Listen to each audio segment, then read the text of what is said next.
एका उद्योजकाच्या आयुष्यामध्ये काम करणे, पैसा कमवणे, पैसा वाढवणे, धंदा वाढवणे हे मेन काम आहे. आता जसं-जसं धंदा वाढत जाईल, तसं-तसं इन्कम वाढलं की टॅक्स लायबिलिटी पण वाढत जाते.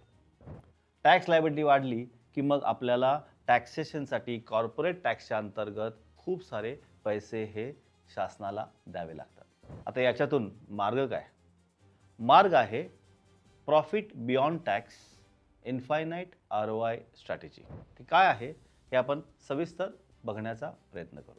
नॉर्मली कोणत्याही उद्योजकाच्या आयुष्यामध्ये टर्नओव्हर करणे, खर्च करणे आणि जो काही प्रॉफिट नेट राहील त्याच्यावरती टॅक्स भरणे हे रुटीनचं काम. एक न्यू रेजिम काय? ॲक्च्युली खूप वर्षापासूनचे रेजिम आहे, पण एक नवीन पद्धतीने कसा विचार करू शकतो. टर्नओव्हर झाला, प्रॉफिट बिफोर टॅक्स आला, पुन्हा तुम्ही त्याच्यातून काही स्ट्रक्चर्ड इन्व्हेस्टमेंट केले under sections, legal sections of income tax act. Profit divert केला, त्याच्या इन्व्हेस्टमेंटमधून तुम्ही लीगली वेल्थ क्रिएट करत गेलात आणि मग राहिलेल्या पैशावरती तुम्ही टॅक्स भरलात. आता इथे समजून घेणं खूप महत्त्वाचं आहे. हे काही टॅक्स इव्हेजन नाही आहे.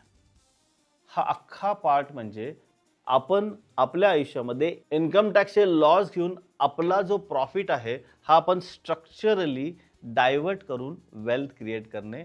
त्यामुळे हे लीगल आहे, एथिकल आहे आणि मॉरल पण आहे. आता या विचारांचं फाउंडेशन काय आहे? आपण एका व्हिडिओमध्ये बघितलेलं आहे की जेव्हा कोणतीही कंपनी शासनाचं काम करायला लागते त्यावेळेस शासन त्यांना लीगली टॅक्स ब्रेक कसा घ्यायचा याच्याबद्दलचं मार्गदर्शन करत असते किंवा त्याच्याबद्दलची प्रोव्हिजन आहे.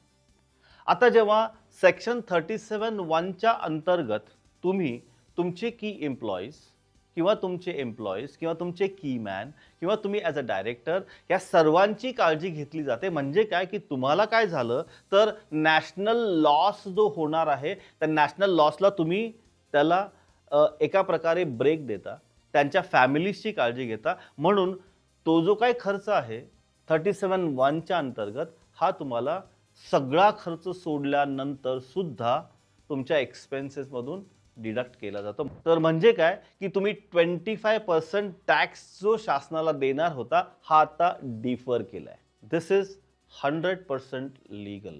म्हणजे अगदी थोडक्यात सांगायचं म्हणजे की या प्रोव्हिजनच्या अंतर्गत एका कंपनीला बिफोर टॅक्स इन्व्हेस्टमेंट करायला लीगल परवानगी मिळते, ज्याच्यामुळे एक स्ट्रक्चर कंपाऊंडिंग असेट कंपनीसाठी तयार होतं.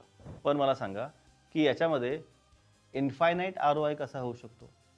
तुम्ही ॲज अ कंपनी पैसे गुंतवणूक केले तुमच्या एम्प्लॉईच्या नावानं. Director is also an employee. तर मग इथे रिटर्न ऑन इन्व्हेस्टमेंट किंवा इन्फायनाईट ROIचं लॉजिक आहे. कंपनीचं पॅन कार्ड वेगळं, डायरेक्टरचं पॅन कार्ड वेगळं. कंपनी त्याच्यातून 37(1) अंतर्गत एक बिझनेस इन्शुरन्सच्या कॉन्सेप्टमध्ये इन्व्हेस्टमेंट करते. तिथून डायरेक्टरच्या नावाने पॉलिसी घेतली जाते. पॉलिसी ओनर कंपनी आहे आणि इन्शुर्ड डायरेक्टर आहे. म्हणजे एक स्पेसिफिक पिरियड गेल्यानंतर ती पॉलिसी डायरेक्टरला असाइन केली की मग डायरेक्टरनी त्यांच्या जीवनामध्ये 37(1) अंतर्गतचा पूर्णपणे बेनिफिट घेऊन स्वतःच्या नावाने एक क्लिअर पर्सनल वेल्थ बिल्ड केली. डायरेक्टरची इन्व्हेस्टमेंट किती आहे? तसं बघायला गेलं तर 0. पण हा लीगल कंप्लायन्स का होऊ शकतो? कारण ज्या व्यक्तीने कंपनी उभी करून नॅशनल इंटरेस्टमध्ये बऱ्याचशा गोष्टी म्हणजे जॉब एम्प्लॉयमेंटपासून बऱ्याचशा गोष्टी करायचा प्रयत्न केला त्या व्यक्तीला हा शासनाने दिलेला बेनिफिट आहे. So this is a legally compliant solution to build an infinite ROI using profit beyond tax.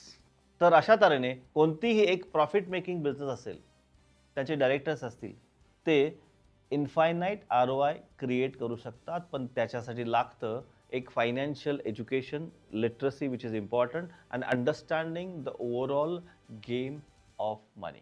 That's all from me in this video. जर तुम्हाला हा व्हिडिओ आवडला असेल तर सबस्क्राईब करून नोटिफिकेशन हिट बेल करायला विसरू नका आणि मला तुमचे कॉमेंट्स वाचायला नक्की आवडतील. मी प्रत्येक कॉमेंटला पर्सनली रिप्लाय देण्याचा प्रयत्न करेल.